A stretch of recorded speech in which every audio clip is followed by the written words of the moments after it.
சங்கீதம் 3. கர்த்தாவே, என் சத்துருக்கள் எவ்வளவாய் பெருகி இருக்கிறார்கள்! எனக்கு விரோதமாய் எழும்புகிறவர்கள் அநேகர். தேவனிடத்தில் அவனுக்கு இரட்சிப்பு இல்லை என்று என் ஆத்துமாவை குறித்து சொல்லுகிறவர்கள் அநேகராய் இருக்கிறார்கள். ஆனாலும் கர்த்தாவே, நீர் என் கேடகமும் என் மகிமையும் என் தலையை உயர்த்துகிறவருமாயிருக்கிறீர். நான் கர்த்தரை நோக்கி சத்தமிட்டு கூப்பிட்டேன். அவர் தமது பரிசுத்த பர்வதத்திலிருந்து எனக்கு செவி கொடுத்தார். நான் படுத்து நித்திரை செய்தேன், விழித்து கொண்டேன். கர்த்தர் என்னை தாங்குகிறார்.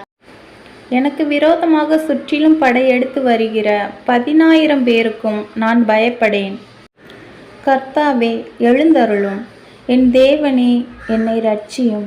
நீர் என் பகைஞர் எல்லாரையும் தாடையிலே அடித்து துன்மார்க்கருடைய பற்களை தகர்த்து போட்டீர்.